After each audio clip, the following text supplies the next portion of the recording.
और उपपद विभक्ति को समझ लेते हैं कि कारक क्या है और उपपद विभक्ति क्या है। बच्चों, कारक एक बड़ा ही महत्वपूर्ण विषय है हमारे संस्कृत भाषा में। आप दैनिक जीवन में जो कुछ भी बोलते हैं, कोई सा भी वाक्य बोलते हैं, वो बिना कारक के संभव ही नहीं है। ये कारक क्या हैं, क्यों होते हैं, कितने होते हैं, इस पर हम चर्चा अभी करने वाले हैं। तो यहाँ पर कारक की परिभाषा में कहा क्रियान्वयित्वम कारकत्वम, क्रिया का जो अनुगमन करे, यानी क्रिया के पीछे पीछे चलने वाले जो होते हैं वो कारक कहलाते हैं। आपको यह ज्ञात होगा या आपने सुना होगा, संस्कृत भाषा में 6 कारक होते हैं। कर्ता कर्म च करणम च संप्रदानम तथैव च आधारोधिकरणम च अपादानाधिकरणम च इत्येवं कारकाणि षट्, ऐसे 6 कारक बतलाए गए हैं। हिंदी भाषा में 8 कारक होते हैं, किंतु हम आगे भी चर्चा करेंगे कि 6 कारक कौन कौन से हैं और कौन से 2 कारक हैं जो हिंदी भाषा में माने गए हैं किंतु संस्कृत भाषा में उन्हें नहीं गिना जाता। ये हम चर्चा भी करने वाले हैं। तो कारक जो हैं वो 8 या 6 कह लीजिए आप, 6 होते हैं, 8 कारक हिंदी भाषा के अनुसार। और हमारी जो विभक्तियाँ होती हैं वो विभक्तियाँ 7 होती हैं। 7 कैसे? प्रथमा, द्वितीया, तृतीया, चतुर्थी, पंचमी, षष्ठी, सप्तमी, ऐसे 7 विभक्तियाँ होती हैं। और एक संबोधन विभक्ति भी होती है जिसको हम प्रथमा विभक्ति के अंतर्गत ही मान लेते हैं। अब आप कुछ उदाहरणों को ध्यान से पढ़िए। बालक पढ़ता है, तो यहाँ पर कौन पढ़ता है? तो बोले बालक पढ़ता है। तो यहाँ पर क्रिया क्या हो रही है, जिसमें क्रिया क्या है, पहले हम थोड़ा सा क्रिया के बारे में जान लेंगे कि क्रिया किसे कहते हैं और क्रिया को ही संस्कृत भाषा में क्या कहते हैं। तो ये जानना हमारे लिए थोड़ा जरूरी है क्योंकि क्रिया से संबंधित ये पूरा पाठ है हमारा। तो दैनिक जीवन में जो भी हमारे द्वारा किया जाने वाला कार्य है, वो स्थिति जिनमें कोई भी काम होता है, जैसे सुनना, उठना, बैठना, चलना, हंसना, खेलना, देखना, पढ़ना, लिखना, किसी भी कार्य के होने की स्थिति को हम क्रिया कहते हैं। जब भी कोई काम हो रहा हो, जब हम सुन रहे हैं, देख रहे हैं, पढ़ रहे हैं, खा पी रहे हैं, उठ रहे हैं, बैठ रहे हैं, चल रहे हैं, सुन रहे हैं, वीडियो देख रहे हैं, या हम रुक जाना नहीं योजना की तैयारी कर रहे हैं, जब भी कोई काम होता है तो वो काम ही, कार्य ही क्रिया कहलाती है। और क्रिया का मूल रूप, जो क्रिया का मेन फॉर्म होता है, उसे हम संस्कृत में धातु कहते हैं। ये धातु विज्ञान वाली भाषा में तो धातु अधातु कुछ और होता है, लेकिन हमारे संस्कृत भाषा के व्याकरण में जब हम चर्चा करेंगे तो धातु बोलने से क्रिया का जो मूल रूप है, मूल रूप कैसे समझ में आएगा हमको। जैसे मैं एक उदाहरण देता हूं, श्याम ने मुझसे कहा था, एक छोटा सा वाक्यांश बोलता हूं। श्याम ने मुझसे कहा था कि वह मेरे साथ घूमने चलेगा, लेकिन अभी तक वो आया नहीं। तो श्याम का बच्चा मेरे पास आकर बोला कि चाचा जी मुझे साथ लेकर चलिए। मैंने बच्चे से पूछा, बच्चे क्या तुम मेरे साथ चलना चाहोगे? बच्चे ने कहा जी हाँ, मैं भी आपके साथ चलूंगा। तो फिर मैंने कहा तो देरी किस बात की, चलो चलते हैं। अब आप इन वाक्यांशों में देख रहे होंगे कि कितने तरह से बदलाव आपको देखने को मिला। चलेगा, मैं चलूं, चला था, चलूंगा, चलिए, चलो चलते हैं। आप देखेंगे कि कई तरह के हमें बदलाव देखने को मिले। एक क्रिया में बदलाव देखने को मिला और वो क्रिया मूल क्या थी? चल। मूल क्रिया थी चल। चल में ही बदलाव हुआ। वो बदलाव किस आधार पर हुआ? कई बार वो वचन, यानी कि एक वचन, द्विवचन, बहुवचन के आधार पर होता है। एक वचन यानी कोई चीज एक है तो एक वचन, 2 हैं तो द्विवचन, और 2 से अधिक जितने भी हैं बहुवचन। तो एक जन चल रहा है तो चल रहा है, बहुत सारे लोग चलें, चलिए, ऐसा उदाहरण देखने को मिलता है। और काल के अनुसार भी बदलाव देखने मिलते हैं हमें। भूतकाल, वर्तमान काल, भविष्य काल। भूतकाल में चला था, चल रहा है, चलेगा। आपको ऐसे बदलाव क्रियाओं में देखने को मिलते हैं, लेकिन मूल क्रिया क्या है? चल। तो कई बार लिंग के अनुसार भी बदलाव देखने को मिलता है हमें। जैसे लड़का है तो चला और लड़की है तो चली। वह अपने घर से चला, लड़की अपने घर से सुबह 7 बजे चली। तो इस प्रकार आपको क्रियाओं में बदलाव देखने को मिलते हैं, लेकिन मूल क्रिया जो है वो है चल। तो ऐसे ही मूल क्रिया को हम संस्कृत में धातु कहते हैं। अब उस क्रिया को जो करने वाला है, क्रिया जिसके द्वारा की जा रही है, जैसे मैं पढ़ाता हूं तो ये पढ़ाने की क्रिया किसके द्वारा की जा रही है? मेरे द्वारा। बच्चा सुनता है तो सुनने की क्रिया किसके द्वारा की जा रही है? बच्चे के द्वारा। तो जो क्रिया को करने वाला है उसे हम कर्ता कहते हैं। बड़े सामान्य सी परिभाषा अगर मैं एक लाइन में बोलूं तो बोले जो करता है वही करता है। अब जो करता है वही करता है बोलने से आप थोड़ा कंफ्यूज हो जाएंगे, लेकिन जो उस काम को करता है वही क्या है? हमारा कर्ता कारक है। करने वाला, काम को करने वाला ही कर्ता कारक में आता है। अब प्रथमा विभक्ति, कर्ता कारक में कौन सी विभक्ति होती है? प्रथमा विभक्ति। दूसरा है बालक पुस्तक पढ़ता है। तो यहां इस वाक्य को देख करके आप जब वाक्य देखेंगे तो आपको एक चीज मिल जाएगा, बालक पढ़ता है। पर बालक पढ़ता है से अभी दो ही चीज मालूम पड़ी हमको, कर्ता और क्रिया। कर्ता यानी पढ़ने वाला कौन हुआ? बच्चा। और क्रिया क्या हुई? पढ़ना। तो बच्चा पढ़ता है, लेकिन बच्चा क्या पढ़ता है अभी कुछ क्लियर नहीं हुआ। वो कोई कॉमिक्स पढ़ रहा है कि किताब पढ़ रहा है कि कहानी पढ़ रहा है, क्या पढ़ रहा है? तो बोले बालक पुस्तक पढ़ता है। तो जिस चीज को जो कर्ता के सबसे निकटस्थ है वो उसका कर्म कहलाता है। बालक पुस्तक को पढ़ता है, बालकः पुस्तकम पठति, तो वो क्या कहलाएगा? कर्म। और कर्म में द्वितीया विभक्ति होती है, कर्मणि द्वितीया। वो हम विभक्तियों को और कारक को साथ साथ समझना बेहद जरूरी है, क्योंकि विभक्ति और कारक आपस में एक दूसरे से जुड़े हुए हैं। बालकः किम पठति? बोले बालकः पुस्तकम पठति। ये पुस्तकम उसका कर्म हो गया।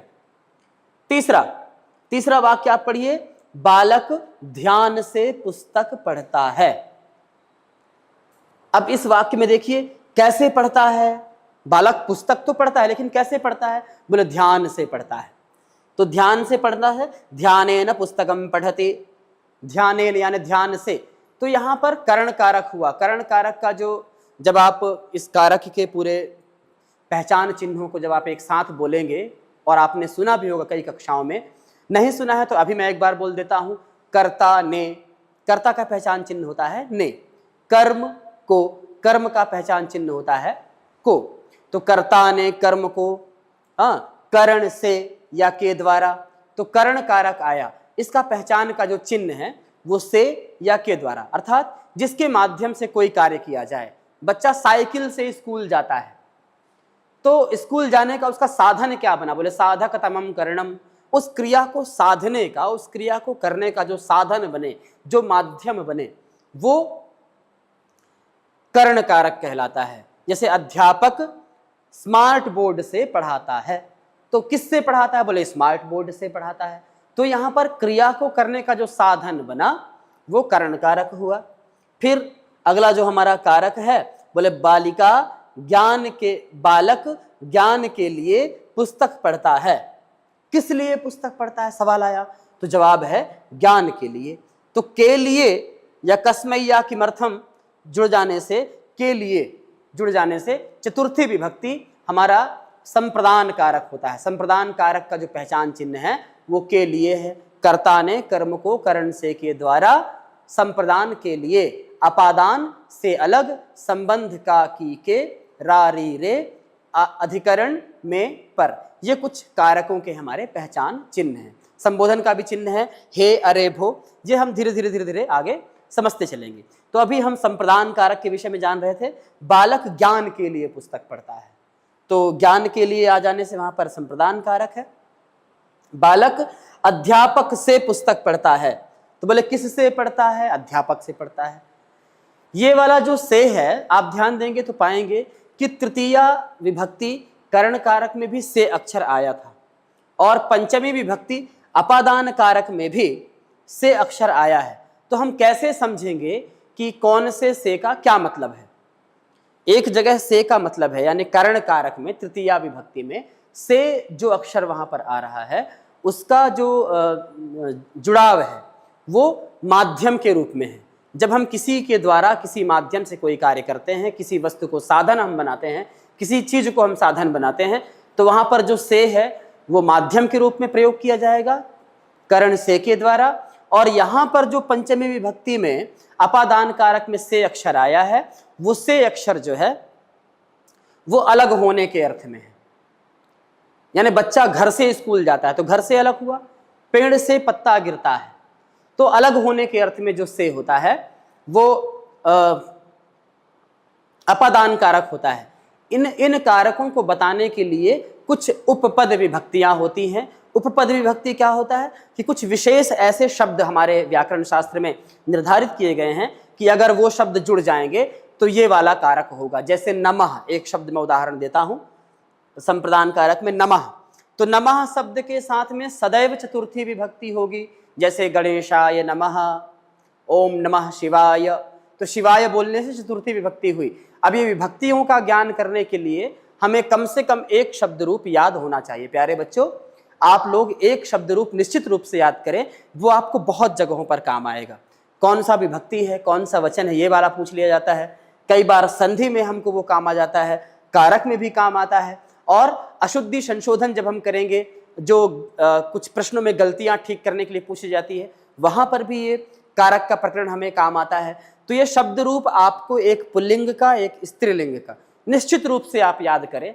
बाकी चीजों को आप धीरे धीरे समझ ही जाएंगे। आप जब याद कर लेंगे तो आपको और भी आनंद आएगा। जब हम कोई चीज सीखते हैं और उसका प्रयोग हमारे सामने आता है तो हमें ज्यादा मजा आता है सीखकर प्रक्रिया को करने में। तो नमः के साथ में चतुर्थी विभक्ति होगी। रामाय नमः, शिवाय नमः, गणेशाय नमः, जहां भी नमः नमः आए चतुर्थी विभक्ति लगा दीजिए। अगला जो हमारा अपादान कारक था, बच्चा अध्यापक से पुस्तक पढ़ता है। किससे पुस्तक पढ़ता है, बोले अध्यापक से पढ़ता है। पत्ता, पेड़ से पत्ता गिरता है, तो उस पेड़ से पत्ता अलग हुआ, तो अलग होने के अर्थ में अपादान कारक हुआ।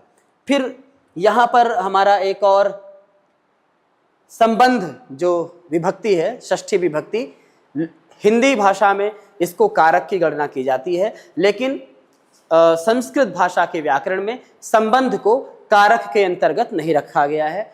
तो फिर भी हम जानते हैं संबंध यानी धोबी का बालक पुस्तक पढ़ता है, तो बोले किसका बालक पुस्तक पढ़ता है, का, की, के, जिस चीज का किसी संबंध हो, मेरा, मेरी या मेरे विद्यालय का नाम, तो विद्यालय का संबंध मुझसे है। जब संबंध की बात होती है, किसी चीज की आपस में कोई रिश्ता जुड़ा हो, कोई एक माध्यम जुड़ा हुआ हो, तो वहां पर षष्ठी विभक्ति होती है। जैसे किसकी किताब से तुम पढ़ रहे हो, तो जहां पर का या की या को ऐसा प्रयोग मिल जाए, के प्रयोग मिल जाए, या रा, री, रे, मेरा, हमारे, हमारी, तुम्हारे, ऐसे कुछ, तुम्हारे पिताजी का नाम क्या है, तो इस तरह के शब्द जहां आपको मिलेंगे वहां पर संबंध कारक होगा। फिर जो हमारा 6वें नंबर का जो कारक है और 7वें नंबर की विभक्ति है, विभक्ति 7वें नंबर की है, कारक 6वें नंबर का है, वह है अधिकरण कारक। अधिकरण कारक का पहचान चिन्ह था में, पर, हाथ में पेन रखा हुआ है, तो इस पेन का आधार क्या बना, हाथ। सर में बाल हैं, तो बालों का आधार क्या है, सर। या बोर्ड में लिखा हुआ है, तो उस लेखन का आधार क्या, जहां भी कोई आधार की बात की जाए, आधार यानी बेस, तो उसका बात किया जाए तो वहां पर सप्तमी विभक्ति और अधिकरण कारक होता है। बालक आसन पर बैठकर पुस्तक पढ़ता है, वो बोले किस पर बैठकर पुस्तक पढ़ता है, तो बोले आसन पर। आसने उपविश्य पुस्तकम पठते। इसके बाद एक और हमारा जो विभक्ति है वो है संबोधन विभक्ति। संबोधन विभक्ति किसी को संबोधित करने के लिए, किसी को बुलाने के लिए, पुकारने के लिए हम संबोधन का इस्तेमाल करते हैं और संबोधित करते हैं। हे, अरे, भो, ये कुछ उसके पहचान के शब्द हैं। हे बालक, तुम क्या कर रहे हो, ये तरह के, इस तरह के जो आपको प्रयोग आपको मिलेंगे वो यहाँ पर संबोधन विभक्ति में होंगे। इनकी पहचान का चिन्ह आपको पहले ही बताया गया, हे, अरे। तो मैं वापस से एक बार सभी कारकों के नाम और पहचान का चिन्ह आपको याद दिलाना चाहूंगा। कर्ता, कर्ता कारक था। कर्ता कारक, वापस से थोड़ी सी परिभाषा सुन लीजिए, जिसके द्वारा कार्य किया जाता है वो कर्ता होता है। जैसे राम ने रावण को मारा, तो किसने मारा, जहां ने का जवाब मिल जाए, किसने किया, तो वहां पर कर्ता कारक होगा। कर्ता कारक का पहचान चिन्ह है ने, कर्म कारक का पहचान चिन्ह है को, करण कारक का पहचान चिन्ह है से या के द्वारा। यहां पर माध्यम रूप में से का प्रयोग होगा, बारंबार याद दिलाना चाहूंगा। फिर संप्रदान कारक का पहचान चिन्ह है के लिए, अपादान कारक का पहचान चिन्ह है से। यहां पर जो से आया है वो अलग होने के अर्थ में है। फिर संबंध जो हमारा विभक्ति है, उस छठवीं विभक्ति, षष्ठी विभक्ति जो है वो संबंध है, तो उसका का, की, के और रा, री, रे पहचान चिन्ह था। और फिर छठवें नंबर का हमारा कारक 7वें नंबर की विभक्ति में आता है। विभक्ति है 7वीं और कारक का नंबर है 6वां, अधिकरण कारक, उसका पहचान चिन्ह था में पर। फिर संबोधन विभक्ति है, उसका जो पहचान चिन्ह है वो हे, अरे, भो। अब विभक्ति, जैसा कि हमने बच्चों चर्चा किया, जो विभक्ति कारक के चिन्ह के आधार पर लगती है वह कारक विभक्ति होती है। बालः पठति, बालः पुस्तकम पठति। फिर कुछ विभक्ति होती है, कुछ शब्द विशेष के कारण थोड़ा सा परिवर्तन हो जाता है, उन्हें हम उपपद विभक्ति कहते हैं। ये आपके सिलेबस में है और आपके व्याकरण विधि पुस्तक में भी विस्तार से वहां पर बतलाया हुआ है।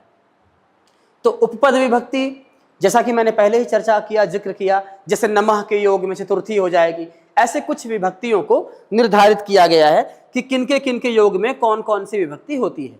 अब थोड़ा विस्तार से हम चर्चा करते हैं। यहाँ पर कर्ता कारक दिया हुआ है। प्रथमा विभक्ति क्रिया को करने वाला कर्ता होता है, उसमें प्रथमा विभक्ति होती है। प्रातिपदिकार्थ लिंग परिमाण वचन मात्रे प्रथमा।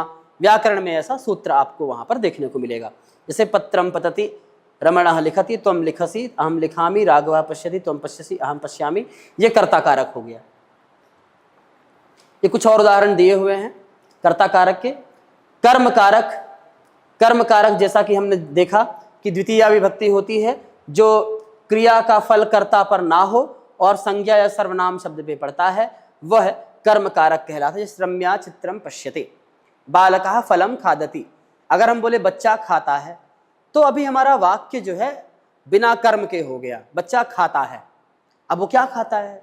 वो खाना खा रहा है कि फल खा रहा है कि दिमाग खा रहा है, कुछ भी खा सकता है। तो बच्चा है, तो बच्चा जो भी खा रहा है, बालकः फलम, फल खाता है मान लीजिए, जिसको खाता है, हमें को का जवाब चाहिए, वो को है कर्म। तो जिस पर उस कर्म कारक हो गया वो मालाकारः पादपान सिंचति, बालकः रोटिकाम खादति। अब ये द्वितीया विभक्ति के कई सारे उपपद विभक्ति होते हैं। उपपद विभक्ति माने कुछ विशेष शब्द हैं जिनके योग में, जिनको साथ में अगर जुड़ा हुआ है तो द्वितीया विभक्ति ही होगी। वो शब्द कौन कौन से? बोले प्रति, अनु, पृच्छ, अभितः, परितः, सर्वतः, उभयतः, हा, निकषा, प्रति। इनके योग में ये कुछ शब्द विशेष हैं, ये आपके व्याकरण विधि में भी लिखे हुए हैं। कुछ शब्द विशेष के योग में भी द्वितीया विभक्ति होती है। उपपद विभक्ति जैसा कि शब्द में ही छुपा हुआ है, उपपद, पद माने शब्द, तो कुछ ऐसे विशेष शब्द हैं बच्चों जिनके जुड़ जाने मात्र से विभक्ति में परिवर्तन हो जाता है। हम चर्चा कर रहे थे द्वितीया विभक्ति की, इसके उपपद विभक्ति यहाँ पर दिए हुए हैं, प्रति, अनु, पृच्छ, विना, रक्ष, अभितः, परितः, उभयतः, निकषा। ये कुछ शब्द विशेष हैं जिनके योग में अगर ये जुड़ गए तो इनके साथ में द्वितीया विभक्ति होगी। गृहम परितः वृक्षाः सन्ति, ऐसा उदाहरण पूछ लिया और बोला इसमें परितः को अंडरलाइन कर दिया और पूछा रेखांकित शब्द में कौन सी विभक्ति है, तो आप द्वितीया लगा दीजिए। तो ये कुछ शब्द हैं पूछने के योग में, विना के योग में, रक्षा करने के योग में द्वितीया विभक्ति होगी। अब हम तृतीया विभक्ति की तरफ आते हैं। कर्ता जिस साधन से क्रिया करता है वह करण कारक कहलाता है। मनुष्य पादाभ्याम चलति, वह अपने पैरों से चलता है। तो चलने का साधन क्या हुआ? पैर। अश्वौ नराः बसयानेन कार्यालयं गच्छन्ति, बहुत सारे जो मनुष्य हैं वो बस के द्वारा कार्यालय जाते हैं। तो जाने का साधन क्या बना यहाँ पर? उस क्रिया को करने का साधन क्या बना? बोले बस, बस यान से। तो ये तृतीया विभक्ति हो गया। यहाँ पर कुछ तृतीया विभक्ति के उपपद विभक्ति दिए हुए हैं। किनके योग में? बोले सह, साकम और सार्धम। सह माने होता है साथ, साकम या सार्धम का मतलब भी साथ होता है। अगर ये तीन शब्द मिल जाए तो आप समझ जाइए कि वहाँ पर तृतीया विभक्ति है। ये उपपद हैं, ये कुछ शब्द हैं। तो अहम मित्रेण सह पठामि, सीता रामेण सह वनम गता। तो जहाँ भी सह होगा इनके योग में तृतीया विभक्ति होगी। एक और शब्द भी बोला, येनांग विकारः, अंग विकार यानी किसी मनुष्य के शरीर में कोई अंग जो है, कोई सा भी बॉडी पार्ट्स किसी कारण से कुछ गड़बड़ है, तो ऐसी स्थिति में अगर हम प्रयोग कर रहे हैं वाक्य का तो वहाँ पर भी तृतीया विभक्ति होगी। अंग में कोई विकार या कोई बदलाव, कुछ गड़बड़ी है तो उसके कारण यहाँ पर तृतीया विभक्ति हो गई। जैसे नरह पादेन खंजह अस्ति, वह आदमी पैरों से लंगड़ा है, आंख से अंधा, नेत्रेण अंधः, ऐसा। तो जहां पर कोई अंग विकार संबंधी बात होगी वहां तृतीया विभक्ति आएगी। पुनः सदृश या सम, एक दूसरे के जैसा दिखाने के उसमें योग में भी, सम के योग में बालिका मात्रा सदृशी अस्ति, ऐसे सदृश शब्द के योग में भी तृतीया विभक्ति होती है। और भी यहाँ पर प्रयोग दिए हुए हैं विना के योग में, विना के योग में भी तृतीया विभक्ति होती है। विना, ज्ञानेन विना जीवनम व्यर्थम, ज्ञान के बिना जीवन व्यर्थ है।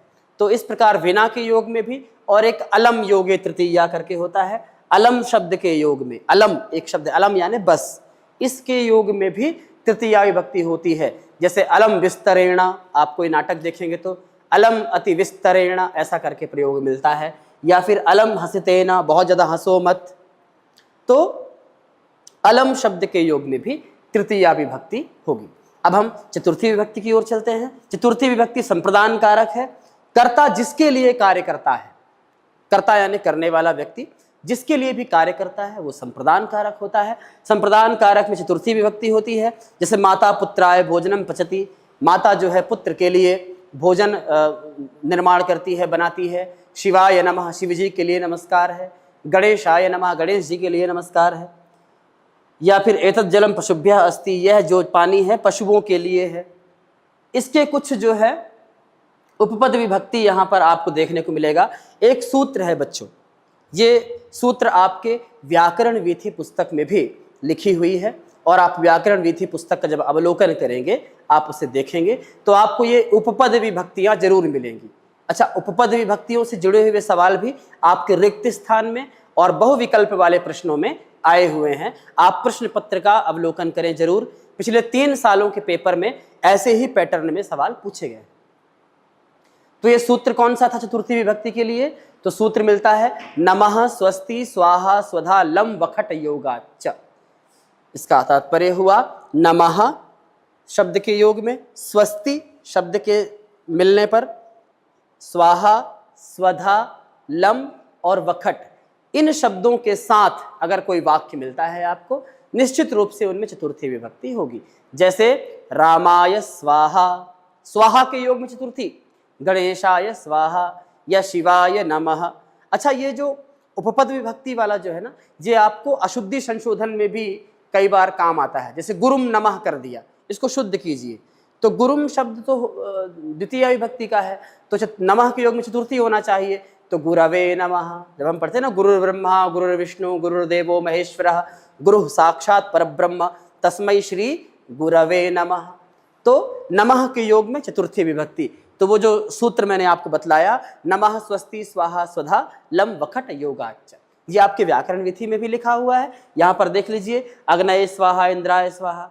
और भी किस चीज के प्रयोग में चतुर्थी विभक्ति होती है? बोले कोई चीज आपको पसंद है, प्रिय, रुच्यर्थानाम प्रियमाणम, कोई चीज अगर आपको बहुत ज्यादा पसंद है, रुचि की है, आपके मनपसंद चीज है, तो उस योग में भी चतुर्थी विभक्ति होती है। जैसे बालकः बालकाय दुग्धम रोचते, या ब्राह्मणाय मधुर प्रियम, तो ब्राह्मणों को मीठा प्रिय होता है जैसे, तो वहां पर चतुर्थी विभक्ति प्रिय के अर्थ में, रुचि के करने के अर्थ में चतुर्थी विभक्ति होती है। अब 5वां हमारा कारक है अपादान कारक। बोले वाक्य में संज्ञा या सर्वनाम के जिस रूप से एक वस्तु का दूसरी वस्तु से अलगाव होने का बोध हो, अलग होने का बोध हो, अलग होने के बोध में यहाँ पर अपादान कारक होता है। जैसे जनकः कार्यालयात् आगच्छते, पिताजी कार्यालय से आते हैं, तो कार्यालय से वो अलग हो रहे हैं, घर को आ रहे हैं। या वृक्षात् पत्राणि पतन्ति, पेड़ से पत्ता गिरता है, पेड़ से पत्ता अलग हो रहा है, तो इस अलग होने के अर्थ में भी पंचमी विभक्ति होती है। इसके भी कुछ उपपद विभक्तियां आपको देखने मिलेंगी, वो हैं कुछ इस तरह, भी यानी भय के अर्थ में, अलग होने के अर्थ में, बही के अर्थ में, किसी चीज से डरने के योग में, भी भये, भित्रार्थानाम भय हेतु, एक सूत्र मिलता है व्याकरण शास्त्र में। तो डरने के अर्थ में पांचवी विभक्ति, पंचमी विभक्ति जरूर होगी, और आप अपादान कारक वहां पर होगा। जैसे बालकः सर्पात् विभेति, बच्चा सांप से डरता है, तो डरने के अर्थ में पंचमी विभक्ति होगी। या नरह चौराद बिभेति, जिससे हम डरते हैं उसके डरने के अर्थ में पांचवी विभक्ति होगी। अलग होने के अर्थ में मैंने पहले बताया फलम वृक्षात् पतति। बहिः शब्द के योग में भी पंचमी, बहिः माने बाहर, तो बहिः शब्द के योग में भी पंचमी विभक्ति होती है। जैसे नगरात् बहिः मंदिरम अस्ति, नगर से बाहर मंदिर है, तो बहिः शब्द के योग में ये उपपद है, बहिः के योग में भी पंचमी हुई।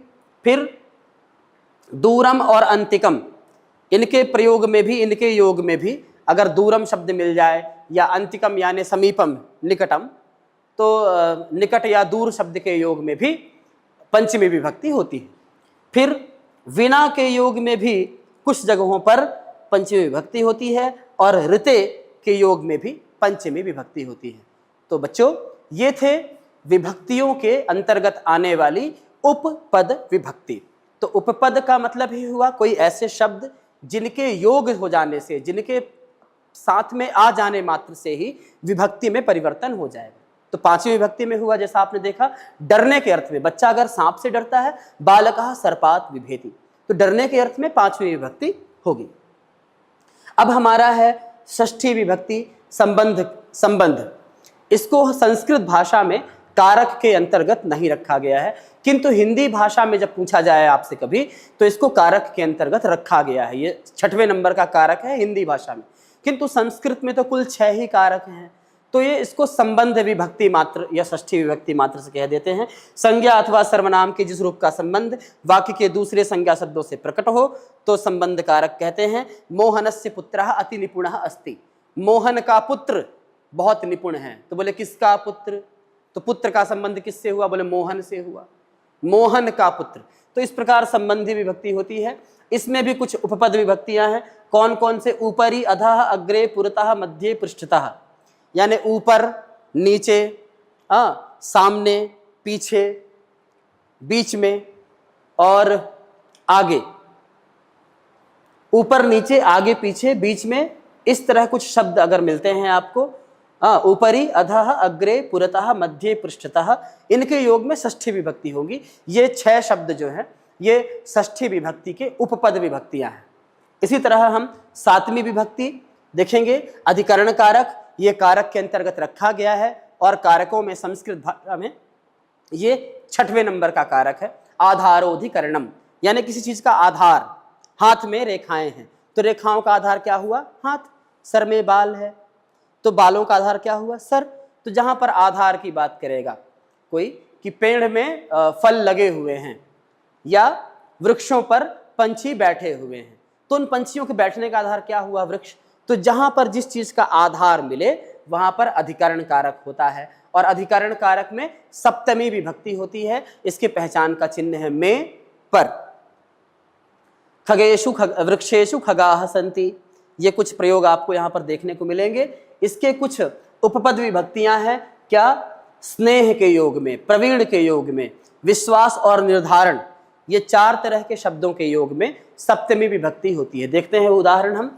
जब माता पुत्रे स्नेहयति, जब किसी को स्नेह करते हैं, माता अपने पुत्र को स्नेह करती है, प्रेम करती है, तो स्नेह या प्रेम के योग में सप्तमी विभक्ति होगी। पुनः क्या बोला, प्रवीण या कुशल, किसी काम में हम एक्सपर्ट हो, हम उस काम में प्रवीण हैं, कुशल हैं, दक्ष हैं या सिद्धहस्त हैं, तो हम कोई काम अच्छे से कर सकते हैं, तो बोले कार्ये कुशलः, ऐसे कर्मणि कुशलः, ये कुशल के योग में, प्रवीण के योग में। दिलीपः चतुरंग क्रीड़ायाम प्रवीणः, चतुरंग माने शतरंज, इस क्रीड़ा में वो प्रवीण है, तो प्रवीण के योग में भी सप्तमी विभक्ति होगी। फिर क्या बोला, निर्धारण करने के योग में, हम बहुत सारी संख्या में किसी एक को विशेष बताना चाहें, तो जब हम किसी को सुपरलेटिव डिग्री, बेस्ट बताना चाहें बहुत सारी चीज़ों में, तो वहाँ पर भी सप्तमी विभक्ति होती है। यहाँ पर देखिए, नरेशः छात्रेषु उत्तमः, सभी छात्रों में नरेश उत्तम है, यानी सबसे अच्छा है, तो हमने निर्धारण किया इस पूरी कक्षा में सबसे अच्छा बालक नरेश है। या फिर हम बोलें कि दूरभाषेषु आईफोन सर्वोत्तमः, जो टेलीफोन हम मोबाइल इस्तेमाल करते हैं, मोबाइल में सबसे अच्छा फ़ोन कौन सा है, तो बोले आईफोन, सबकी पसंद होती है आईफोन हमें चाहिए। तो कुछ भी चीज़ का निर्धारण करने की, निर्धारण सप्तमी, सप्तमी विभक्ति निर्धारण में होती है। फिर क्या बोला, विश्वास के योग में भी। तो छात्रः गुरौ विश्वसिति, विश्वास के योग में भी सप्तमी विभक्ति होती है। इसके बाद संबोधन कारक है हमारा। जिन शब्दों का प्रयोग संबोधन के रूप में बुलाने या किसी को पुकारने के लिए किया जाता है, हम किसी को संबोधित करते हैं, अरे भाई इधर आओ, श्रीमान, हे श्रीमान आप बैठिए। तो ये हे, अरे, भो, ये 3 शब्द हैं संबोधन के लिए, और इनमें प्रथमा विभक्ति होती है, संबोधने प्रथमा, इनके रूप प्रथमा विभक्ति की तरह ही चलेंगे। तो मित्रों, आज की कक्षा में हमने वर्ण विचार, संधि के अंतर्गत हमने स्वर संधि के पूरे 6 प्रमुख भेद और व्यंजन संधि, विसर्ग संधि, इसके साथ साथ हमने कारक और विभक्तियों को संक्षिप्त रूप में पढ़ा है। मुझे उम्मीद है कि आपको यह पाठ समझ आए होंगे, और अधिक अच्छे से समझने के लिए आपके पास में व्याकरण वीथी नाम की पुस्तक है, आप उस पुस्तक को भी अवलोकन करें, इस वीडियो को भी देखें, और इससे जुड़े हुए अगर आपके मन में कुछ सवाल है तो आप कमेंट सेक्शन में जाकर लिख सकते हैं। आपको वीडियो कैसे लगा जरूर बताइएगा। हमारा प्रयास यही है कि आपको कम से कम समय में हम अच्छे से अच्छा समझा सकें, ताकि आप जल्दी से जल्दी अपनी परीक्षा की तैयारी कर सकें। इसी के साथ मैं बहुत बहुत धन्यवाद देता हूं कि आपने इतने धैर्य से सुना। आप आगामी कक्षा में हम अन्य विषय पर चर्चा करेंगे। तब तक के लिए नमस्कार।